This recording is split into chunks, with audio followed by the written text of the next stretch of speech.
Now you can see here I got the book out. Looking at that hard to get part right there.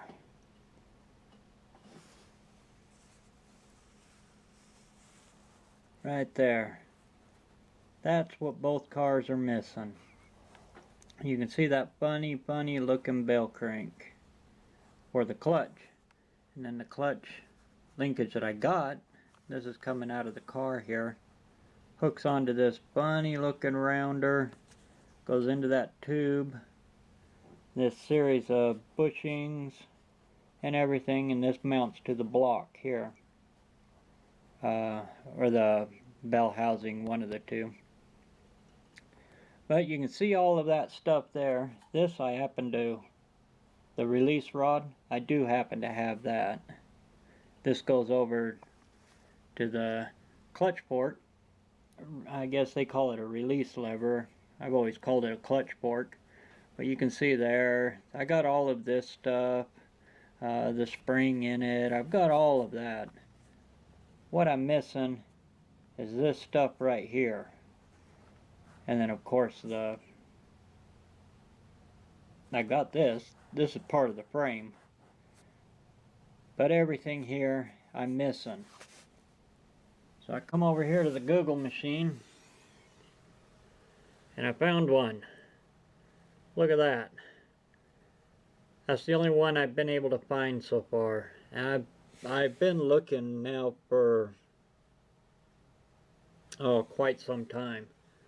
So you can kind of see the dilemma when you're working with these old cars. And this one's even been booger welded back together.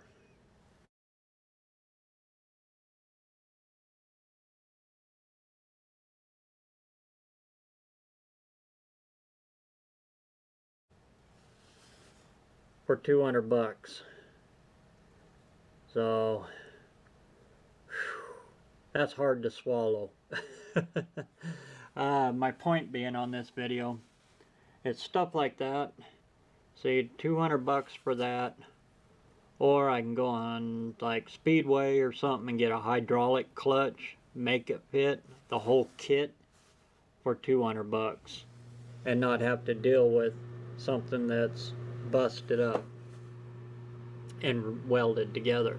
Now if I wanted to make it original, I would go ahead, if I was doing a restoration, I'm not saying this guy's wrong. If he can get 200 bucks for this, more power to him, let him do it.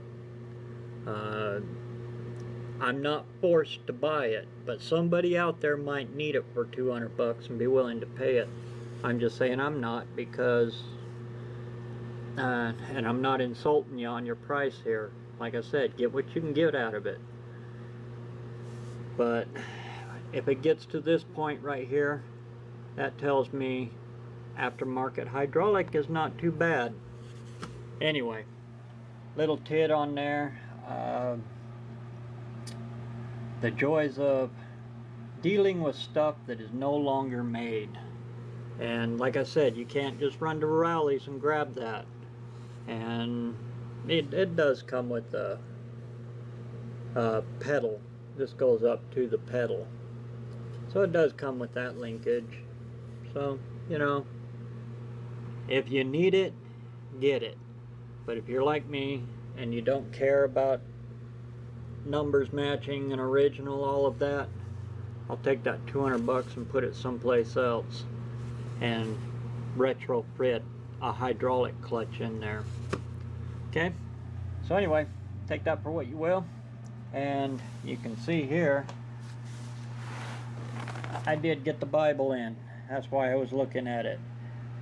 Good old Motors manual, Motors auto repair manual. Back in the day, this was your scan tool. This is how you stayed in business with this company right here. This was one of the best auto repair manuals you could possibly get. Anyway, I'll do a whole thing on this later. I just wanted to show you that little bit of how I determine what parts are worth and worth giving out for. What parts are worth, you know, get as much as you can out of them.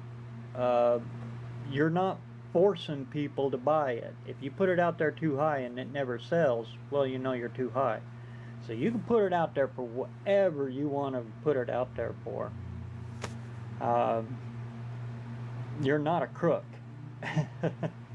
Like that guy there, he's selling one that's welded up and broken up. Well, you know what?